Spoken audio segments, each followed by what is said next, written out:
अब आपको उस सरकारी सुस्ती के खिलाफ दस्तक देनी है जहां मुख्यमंत्री का माइक खराब हो तो सरकार और सिस्टम दोनों सक्रिय हो जाते हैं, लेकिन जब सरकारी अफसरों के खिलाफ करप्शन के केस में जांच की इजाजत देनी हो तो सरकार सो जाती है।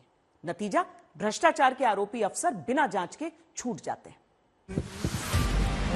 कहानी नंबर 1, जगह बाड़मेर। मुख्यमंत्री अशोक गहलोत जनता से बात कर रहे हैं, माइक खराब हो गया। गुस्से में गहलोत ने कलेक्टर के सामने माइक फेंक दिया। फिर क्या हुआ? कहानी नंबर 2, जगह अजमेर। बात करते मुख्यमंत्री का माइक खराब हुआ, सीएम को दूसरे माइक से बोलना पड़ा। फिर क्या हुआ? मुख्यमंत्री का माइक खराब होता है तो जयपुर का पूरा अमला ऐसे एक्टिव होता है जैसे न जाने कौन सा पहाड़ टूट पड़ा।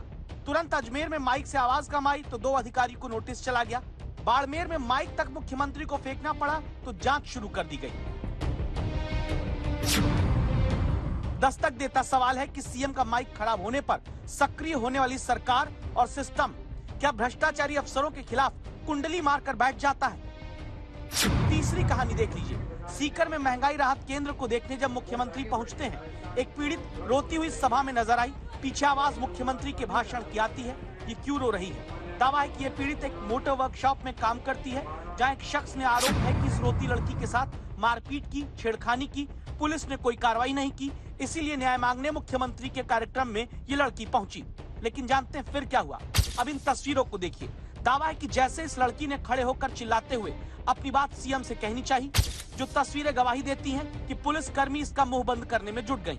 मुंह बंद ऐसे किया जाता है ताकि इस लड़की की न्याय मांगने वाली आवाज सीएम तक ना पहुंचे। सारी घटना वहां मौजूद एक कैमरामैन ने अपने कैमरे में कैद की। 3 कहानियों के बाद दस्तक देता सवाल फिर आपके सामने रखते हैं। जितनी सक्रियता सीएम का माइक खराब होने पर अधिकारियों को सस्पेंड करने में और जितनी सक्रियता सीएम के सामने इंसाफ मांगती लड़की का मुंह बंद करने में दिखाई गई, क्यों नहीं उतना ही तेज एक्शन राजस्थान में भ्रष्टाचारी अधिकारियों के खिलाफ कार्रवाई में होता है? अब जो तस्वीरें हैं उन्हें देखते जाइए। ये कहानी क्यों दिखा रहे हैं? ये जो नोट आप हरे हरे देख रहे हैं, जिन्हें गत्ते में भरा जा रहा है, मशीन लाकर गिना जा रहा है। राजस्थान बायोफ्यूल अथॉरिटी के सीईओ के ठिकाने से 4 करोड़ रुपए एंटी करप्शन ब्यूरो ने पहले पकड़े। दावा है कि फिर 1 साल तक मुकदमा चलाने की इजाजत सरकार से एसीबी को नहीं मिली। नतीजा, आरोपी बरी होकर फिर से अधिकारी बन गया। आगे भी देखिए। मुख्यमंत्री के महकमे में आईटी विभाग के दफ्तर के सीसीटीवी वीडियो में अधिकारी सरकारी दफ्तर में ही घूस की रकम रखते रहे, जिसमें से 2 करोड़ 31 लाख पैसे और 50 किलो सोना बरामद हुआ। लेकिन दफ्तर में ही घूस की रकम रखने के मामले में ज्वाइंट डायरेक्टर को छोड़ बाकी न किसी को पकड़ा गया, न जांच हुई। राजस्थान में सरकारी अधिकारियों के भ्रष्टाचार की नोट पकड़ने के लिए ही एंटी करप्शन ब्यूरो बना हुआ है, लेकिन एसीबी जब पकड़ती है नोट तो फिर एक सियासी खोट सामने आती है, जिसके आगे कार्रवाई के नाम पर एसीबी के हाथ कुछ नहीं लगता, नील बटे सन्नाटा हो जाता है। ऐसा क्यों है, यही आपको संवाददाता शरद कुमार बता रहे हैं। राजस्थान का एंटी करप्शन ब्यूरो हाथी का दांत बन गया है, दिखाने को कुछ और खाने को कुछ और।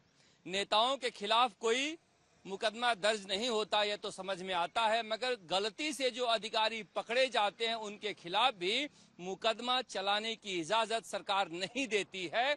अधिकारी दिन रात एक करके मामले को पकड़ते हैं, मगर जब इजाजत ही नहीं मिले तो अधिकारी वापस से दूसरे पदों पर लग जाते हैं और फिर मामला रफा दफा हो जाता है।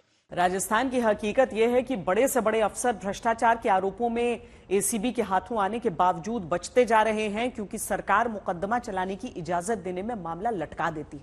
उदाहरण देखिए।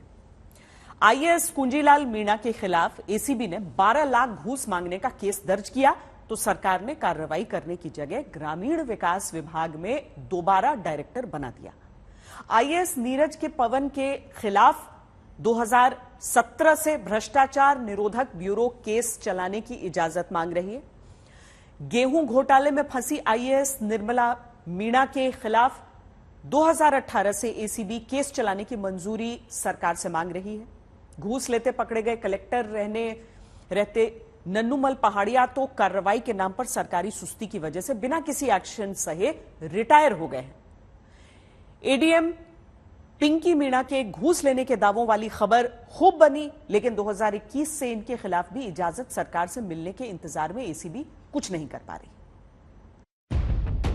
जो रंगे हाथ पकड़े जाते हैं, जिनके ठिकाने से काला पैसा मिलता है, वो आखिर बच कैसे जाते हैं? क्यों कार्रवाई की इजाजत एसीबी को देने में सरकार राजस्थान की सो जाती है? सवाल जब ये उठा तो मुख्यमंत्री कहते हैं कि करप्शन खोरों को पकड़ने का तो हमने रिकॉर्ड बनाया, लेकिन ये छुपा जाते हैं कि बचाने का भी रिकॉर्ड राजस्थान में बन रहा है।